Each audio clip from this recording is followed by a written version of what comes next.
Welcome back. Welcome back to Public Comment. I'm here with co-host Malachi Barrett. This is Khary Frazier of Detroit is Different. And today is a Detroit Votes edition of Public Comment because Malachi was in a lot of places, polling centers, stomping the ground, finding out what was going on in and around East Side to West Side. What's happening with people in voting in the election that was Tuesday, November 5th. But right now, I'm gonna introduce you to Malachi. How you feeling today? Good morning. I'm feeling okay. I mean, we had maybe some people are a little shocked by the presidential results last night, but I think we had plenty of evidence that we were going to probably end up this way. I was it was interesting to cover the election. We visited a lot of polling places. I spent most of the night at the absentee ballot processing center down at Huntington. Pretty quiet down there. I mean, you didn't see anything near like you saw in 2020. They didn't have to stop the steal though. There was no need to really challenge the results because there was a pretty decisive victory on behalf of Donald Trump last night. So they're still counting the last of the ballots as we record this at 8:30 in the morning on Wednesday, but they should be done soon. And they've got the vast majority of the votes are in right now, so we can dive into that a little bit. Yeah, definitely, definitely. In the notebook, you have some interesting photos, and we'll look through a couple of them right here as you see what was going on.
Of a election worker that was showing that to me. Yeah, I was wondering. I've never seen that before, but I do think that that's interesting. But this is where our whole democratic process really does come together in a lot of ways. So, one of the key things that we spoke about earlier this year in the public comment process is what was happening in districting.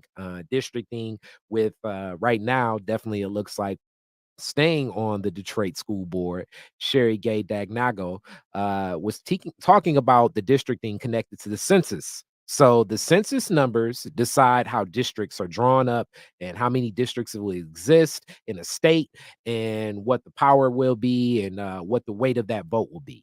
Those districts then kind of will determine where precincts lie, and this determines polling locations. So polling locations can shift depending upon what population stands. So that's why the census carries so much weight into the political process. And I definitely know in cities where we are, definitely urban centers, census is also one of those things that a lot of people question the validity of the numbers, where those numbers stand, if those numbers are true, and what does exist in those numbers. But census plays a big role in how district maps are created and drawn up. And then this is also where who's in office kind of decides what those districts are. Even right now, as we're looking at Detroit with two congressional seats. At one point in time in my life, I'm 41. Detroit had about 4 congressional seats really, and it started becoming more and more and more and more and more and more further into the suburbs as time moved on. And also this kind of follows the trends as people move and everything like that. But when we think about centers like cities, New York or San Francisco, with dense populations, or Houston, you'll have multiple congressional seats in one one particular municipality. So we can think about the census connecting to voting. Another thing to think about in reference to this vote is voter turnout. What was voter turnout this year, comparable to other years, Malachi? It ended up being closer to 2016 than 2020. And in the lead up to this, we were hearing from the Secretary of State and from election officials in Detroit that they were expecting like record high turnout. And we're still counting the results. Statewide numbers are still coming in this morning. We're basically at the end. I think we're at like 97% Yeah, statewide. But for Detroit, we've got just shy of 240,000 people voted in the presidential election. That's under 2016 when the story of that election was, a lot of voter apathy and people not participating in the election, and a lot of folks voting third party. And Kamala has about 215,000 votes in Detroit right now. Hillary Clinton had 234,000. So that's a pretty big drop from, a really low turnout election. And compare that to 2020, Joe Biden had like 241 versus 215. And then meanwhile, Trump gained quite a few votes, which we all kind of expected to happen. He was really aggressive in campaigning in Detroit and in neighboring communities in the last weeks of the campaign. We were seeing a lot of signs on the ground that black men were more open to Trump's message, and that there were frustrations with Harris's message, and that he was even kind of bringing out um, non-traditional voters, like people who typically like don't vote. So it's hard to kind of track that in polling and things like that. So he's ending up with close to 20,000 votes, which is about where some people on his campaign expected him to be, which would be about 8% of Detroit's vote, which is a big jump from 5% that he got in 2020 and 3% in 2016. So yeah, I don't know. I mean, it was I think there's kind of, the story of people not coming out to vote in the way the Democrats expected. And then I think there's the issue of, of Gaza really turning around some communities in the metro region. Trump won Dearborn last night. He came close to winning Hamtramck. So I don't know. I'm going to dig into some more of these yeah. state numbers, but I think I think speaking of that, even before when we were speaking to this, this is a reflection of what this nation is and always has been in many ways. And I empathize in so many parts to what Kamala Harris faced in this role running for presidency. Um, Being a part of the current administration, but not necessarily in the lead seat. Um, and so much of what's happened in this nation since COVID-19 is unprecedented. We've not seen anything like this ever before in the current state of what America is. The last pandemic that we faced um, over a century ago, and natural immunity was a lot of the cure for that. And that rocked the country then. But now we look at what's happening today. So you have Kamala Harris that is running for presidency. And I do believe that could have been bolstered and supported a little bit more even from the presidency seat. In some ways, I guess, hindsight becomes 2020. If President Biden would have stepped down and allowed for Vice President Harris to step into that role earlier, and then her implementing some strategies and implementing certain things in the office, and then looking at that to grow upon, and then give the American public, okay, this is how things will move forward. I think that that would have been a very advantageous position for Kamala Harris, and I don't know how to even interact and engage with that. I do believe that a lot of the strategy to engage vote has been to look more to voter suppression as opposed to the voter apathy that does exist. The key issue, I believe, in the Black community has always been reparations, really, since I would say Trayvon Martin, but definitely after the tragic murder and lynching of George Floyd. Reparations is what the community speaks to when it comes to Black folks throughout. And this is not to Kamala Harris's campaign. This is just more so to a lot of the strategy behind anyone looking to galvanize Black community. I believe that the Republican Party strategy is for voter apathy with Black folks. So they want less Black people to come out. And I believe that the Democratic strategy is to look at we have a higher probability of winning if Black people do get to the polls. And I do think that this is a time that reparations does need to be explored. Uh, when we consider what I look at as a genocide of what's going on, um, that is very tragic, looking at the photos and knowing that America's role in what's happening, in Gaza, it's it's sickening in many ways, as far as I'm concerned. That definitely touches the hearts and minds of many people here in the region, being that this is one of the largest places, where Arab Americans do live and reside, in this area. Um, I I can't I can't imagine, as I have a lot of friends that have family in Lebanon, and that conflict has expanded to Lebanon, where now hospitals and schools are being attacked and bombed day after day. So people I personally know have lost whole families, and that is something that I don't even know how to respond to. So this whole backdrop, I think, of what Kamala Harris in campaigning was facing against a machine that Donald Trump has created, stirring the pots and dog whistling to a lot of the angers of a America that I think no longer exists and no longer will exist when you talk about making America great again. Um, I think that that America that he speaks to was off the exploitation of a lot of other nations and a lot of other external factors that created that America.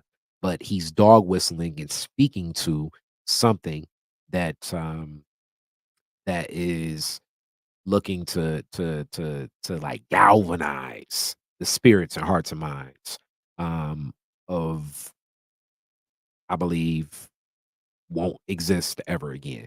So she was facing a steep task stepping into this role. So I definitely will hope that moving forward, um, our communities can be more clear and concise about what our expectations of many elected officials across the board, on up to president, can be and should be.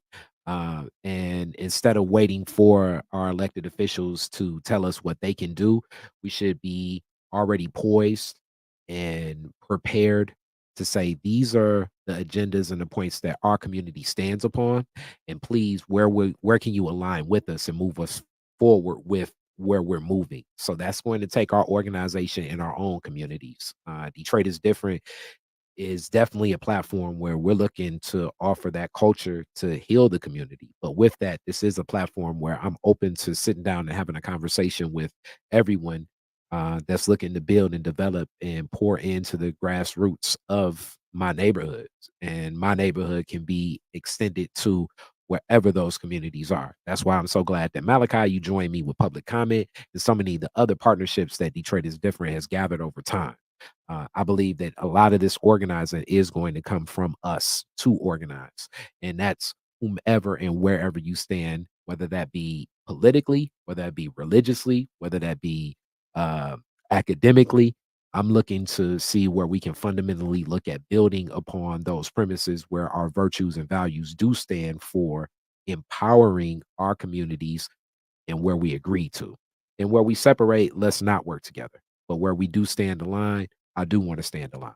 And one of the things that I'm looking that public comment will do is really look to get better understandings of so much of the apathy that does exist here throughout Detroit. And I don't think that it's just Detroit. I think that this echoes and mirrors in many other urban municipalities, as far as many people feeling unheard and unseen in this political process. And what is that? So some of this is like, what expectations should we have of politics? That's A. And then B, where do we feel we're not those expectations are met, and then if we can make those expectations realistic, and then we can also make the understanding of this populace that's apathetic, get them to have more understanding. I believe that that will be substantial, and I want to be in that mix. I want to be right there and speak to people because I'm not disregarding or shaming people. I don't think that some people are choosing apathy as a choice, and I don't see them as stupid. I don't see them as someone to shame. I want to see them as someone that I want to better understand and speak to them as far as showing them the functionality of how I think government can function. And I have some of those same frustrations as you all saw me kind of my longer soliloquy about what's happening with the Downtown Development Authority and tax captures. There are some systems that are not weighted in favor of community and neighborhoods. So I want to stand there and we can align to be aligned with community and neighborhoods. And I do believe this will be a platform and expect more and more as this local election is taking place in 2025 from public comment to, heighten awareness of those that do have questions and present that information to you so that you don't necessarily um, think that apathy is your only choice because you're lost as far as having understanding. Malachi? Yeah, I mean, I think that local organizing is going to be more important in a time where we probably are not going to see, the same level of support from a Trump administration as a Biden administration. I mean, just to be blunt, like we're not going to see the same level of like federal funding and support probably flowing into Detroit and other cities. It'll be interesting to see. I mean, a big question I have is what does this really mean for Detroit? We've relied on a lot of federal funding that came through the ARPA dollars. Detroit went from having close to $1 billion in federal money that will be pretty much spent by the time that Trump comes into office. Um, what is his relationship with local officials going to be like? What will his relationship be like with the next mayor, whoever that may be? Mayor Duggan is supposed to make an announcement, I think, next week on what he plans to do. Although we're hearing he will likely not run for reelection, and there's obviously folks that have stepped up to run in his place. So we are going to have to be really hyper tuned into all of these dynamics at the local level. We talked to lots of people who said, I'm voting, but I'm more concerned with down ballot races. I'm more concerned with organizing beyond one election. And I am curious to see that even though, we saw voter apathy in terms of like the number of voters was lower, a lot of people were plugged in. I mean, a lot of people are paying attention to what's happening. I don't think the apathy is like stopping people from being, involved in their communities and like working for No. things, right? I mean, Yeah. it's the apathy is like toward the candidate that they were given, I right? agree. I I want to agree. I want to ask you too, Kari. Like they came out with a black economic agenda in the last month of the campaign. It was right before she came to You Detroit. mean Kamala Harris? Right. Yep. Yeah. When I say they, she announced it right before coming to Detroit to talk to Charlemagne the God. Um, that was kind of their biggest pitch to black voters, from what I could tell. And yet, she, in a lot of interviews, had said, "What I'm doing, my kind of economic agenda, is going to lift up everybody, and it's not specifically Yeah, tailored." So, I so I'm just asking, like, what do you make of like her outreach to black voters in general, and like, how did that land with? okay. So Lord knows because I already see the comment section going up like you're the reason. And it's like no, I don't consider that. I think that first off, this is why I think we need to strengthen the role of understanding of what president can do. President has immense power. A lot of the powers that president has, is in the cabinet, as my understanding and everything I've learned in civics. I had one of the best civics teacher actually at Henry Ford Community College that broke down a lot of this in my understanding of what president can do in those electoral positions. So the reality is a president necessarily can't mandate without like an executive order, something specific for Black people. And I think that this is also where campaigning versus the politics of being in office are two totally different things. And oftentimes, the people that campaign are not necessarily the people that are in office. So, a person that's campaigning, I believe, is more like in my realm, marketing, sales, looking to gather support and gain the interest, the hearts and minds. That's campaigning. In office, you're in the functionality of what needs to happen legislatively, moving things forward based on the structures of the system. And based on the structures of the system, it takes a lot to move forward something that's specific for one particular group. So a lot of the outreach was just really representing programming that does already exist and figuring out some of the barriers of entry for a lot of Black people. And I believe that a lot of it was for Black men to connect to some of those things. So like SBA funding, and SBA funding, I've connected to SBA funding. I think the SBA funding can be very advantageous for many people. I don't know if people recognize this because a lot of people even talk to Donald Trump creating opportunity zones. Opportunity zones existed before Donald Trump. So opportunity zones are zones that are in communities that have extreme poverty. And this kind of all goes back to census data. And you can receive different types of funding. Detroit has a lot of HUD funding and things like that. So I know I'm kind of getting on a tangent here, possibly, but I'm really more so speaking to the fact that a lot of her packaging and talking to Black people was just representing things that kind of already exist. And hence, this is where I think that uh, Biden, and I mean, hindsight's 2020. I don't know if he could have stepped down, but I think that in the Biden administration, she could have been empowered to implement some of these things, and then she'd have had more of a track record to step on, to stand on and move forward. Like, I'm going to extend this program. I'm going to extend that program. I'm going to extend this or that. And it was very tough because I do believe that in Biden's presidency, it was certain things that Kamala didn't necessarily agree with. Just as time went on, let alone his sometimes lack of presence of even being there. And some of the things that Kamala was tasked with, from what was told from the press secretary, I don't necessarily know if she would agree with. I remember one of the toughest things when she gave an address from the White House, actually, the day, it may have been like October 8th, and she was speaking to all of the Muslim families across America. And then October 9th, Joe Biden gives a lot of funding to Israel and weapons to Israel. So it's things like that where I think she was in a very tough predicament of a situation of basically you're looking to say, I want to repair a lot of things that are happening in the nation right now, even though I'm very much involved in the administration that is not necessarily going on a path that I agree with. It was a rock and a hard place, man. So that was tough. And it was representing things that already exist. It was nothing very specific for Black people. And it's one key issue that exists with Black people. And we know what it is. And it's been more resounding more and more, especially since George Floyd. If you want to talk to Black voters, the one thing you need to say is reparations. Reparations, reparations, reparations, reparations. If you don't have something that speaks directly to reparations, I mean, what are we talking about? That's how you talk to Black people.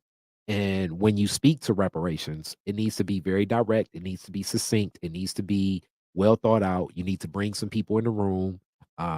Studies do exist, and it needs to be expeditious as far as how we're going to redistribute for the harms that this nation has done to Black people. That's what it is, point blank. Yeah, I don't know. I mean, I feel like if you would ask me a month ago, I would say this is kind of where we were. In the last week, I was starting to think, maybe turnout will be higher. It just is kind of crazy to me. They ran like a 2 week get out the vote effort in Michigan. Mhm. The Harris campaign with early voting basically was able to give anybody that even kind of thought about voting an opportunity to go vote. They Yeah. organized rides to the polls. They organized food. They had DJs. They had parties. So, I mean, I think this is just a really clear situation where people decided Not not to to vote. vote. And Yeah. and that's the other thing we also have to take into consideration as we organize in our communities because you have more time to vote. And this stuff comes at a cost too. So like the money of getting DJs to every poll, polls being open for like weeks beforehand, is ballot boxes and people got to pick that up, more people counting, the capacity of this, the bandwidth, and people still are choosing not to vote. So to me, that's a clear sign that people don't like the candidates that exist. I don't think this is voter suppression. Um, and people are upset with the process, possibly.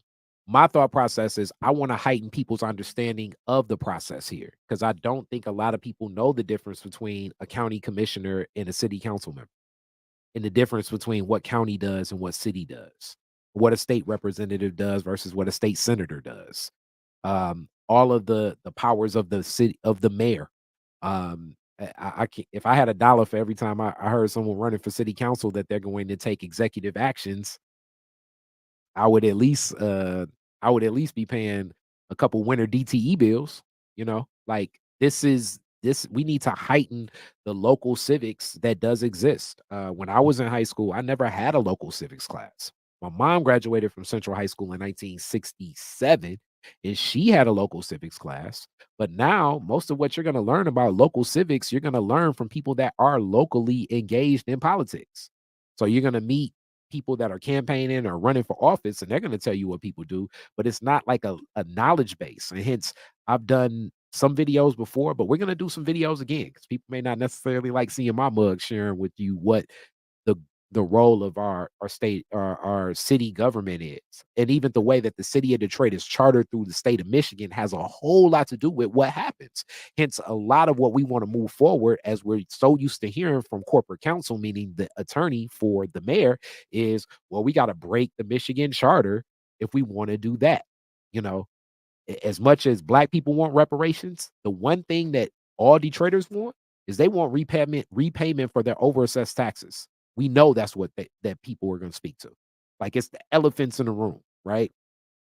So I believe that if you plan on running for office in this next local election, you should be ready and prepared to have an answer for what you're going to do for the overassessed taxes for Detroiters. And if you don't have an answer, don't be surprised if a lot of apathy still exists. Because how often do you still get that brought up to you, Malachi? Yeah, I mean, we were hearing it consistently throughout the whole thing. I mean, even Democratic officials that were campaigning for Harris were clearly saying that, this is about convincing people not to stay on the couch, and that Mhm. turnout was yeah, apathy was kind of like the major hurdle for them to overcome. Yeah. And we're gonna have to find out more about why. But I think that, based on my conversations with voters, it's a lot of kind of what you were saying already, that people felt unheard. They felt that Harris was kind of phony on really key issues. They felt that they were being fed a campaign that lacked a lot of substance. And I think she alienated a lot of voters by pursuing some of these conservative endorsements toward the end and not really talking about progressive issues. And yeah, I just don't think she gave people enough reason to support her, or too many people were not, given enough reason to support her. And we're going to do a lot of talking Yes. about why that is, and all the different voting groups and how they shook out and everything. And I don't think it's about, blaming Detroiters in particular versus other groups, and people make their own choice. I mean, it's a complicated mix of how we kind of get here. But I think at the end of the day, the clear thing to me kind of going into last night is that she was going to have a major problem with voters who were upset about Gaza, Mhm. and she was gonna have a problem with, people who just didn't feel connected to her campaign, just didn't Mhm. hear what they needed to hear to support her. And Trump supporters, I mean, that's the other thing we haven't talked about really so far, is that he improved on his Mhm. votes across pretty much the whole Yeah, country. I mean, he had Republicans coming out in a way that I think surprised folks because I think the assumption from the Democratic messaging was that there's a lot of Republicans that were frustrated with Trump. Plenty of them turned over to vote for Biden in 2020, and they were going to do the same for Harris, or they were going to stay home instead of supporting Trump. And no, we saw the turnout was pretty high for Trump across the whole country. So you combine definitely. that with the challenges on the Harris side. You've got a base of GOP voters that are fired up and are voting for his vision of the future, whether you agree with it or not. And I think there were fewer things to really get excited about with the Harris campaign. Like you were saying, she was attached to an unpopular administration. Mhm. She had a limited amount of time to To introduce campaign. herself to campaign, Yeah, right? And so all those factors just turned out to be yeah. insurmountable. But I don't know. I'm more curious to look ahead now. I think it's we've been having this same conversation basically for a while now, and kind of Mhm. ended up where we thought we would end up. But what does this mean Yeah. for Detroit moving forward? I do think that right now that definitely means that we really must organize. It's going to be about community, and like I say, this is going to be one of those platforms. We plan to not just interview people running for mayor here, something that I think a lot of people forget, and it's in a lot of ways very much. I don't even want to say disarray, but it's not elected upon from the people. But police commissioner, that's big. That's big. We're gonna talk to people that are looking to run for police commissioner, you know, um, clerk and many other positions because that matters as much. And because it's not a COVID election, because it was a COVID election last time, we're going to see a lot of people organizing. So you're gonna see those people outside at your grocery stores and in your communities, collecting signatures, and that's going to be key. We plan to be open to talk to everybody here at Public Comment that plans on running. That's what we're going to stand on. So we want to make sure that you can have a place and space to talk to community and neighborhood, because that's what's going to be needed. Talking to community, talking to neighborhood, and what your stance is on that, and hopefully having an understanding of your relationships, because our questions are going to be in a lot of ways kind of guided. I want to know people's relationships with the state house, because you're going to need those relationships with state house, because a lot of our Michigan charter does need to be realigned to align with the empowerment of Detroit the way that it needs to be empowered. But that's kind of how I feel, you know. So with that, Detroit is different.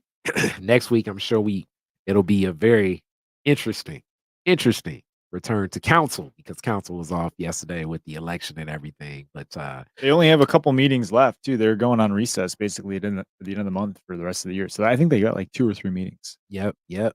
So and then we're gonna get into like our year end wrap, and it's a lot of stuff that actually kind of to talk about. I'm sure we're gonna even be talking reparations, obviously, because that's in the mix. That was a big story this year, the task force and where that stands, and the report that will be delivered coming up soon. But with that, Detroit is different. Detroit is different. Malachi, let them know.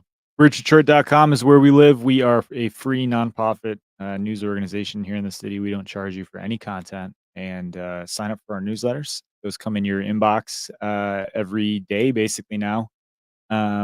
Mine is on Wednesday. It breaks down city council news and other political issues affecting the city of Detroit. Um, yeah, we're built on user feedback, so let us know what we should be looking into, and we try to be responsive to that. We're a small newsroom, small but mighty, not deterred by an election. We're gonna keep doing what we're doing. Yes. Yes. Yes. Also in local, I want to shout out Tanya Myers Phillips that got in for District 7. Definitely. And the numbers for school board. We'll talk a little bit of school board probably next week, because we'll talk a little school board. Probably get one of those people from Chalkbeat to join us. Those numbers are still being counted. And Detroit Public School Board, it's going to be a lot in this next school board election. But I was glad to definitely be punching that vote for school board this time around. Peace. You're watching Public Comment every Thursdays at 8 a.m. The live stream. Detroit is different, and Bridge Detroit. Local politics of Detroit.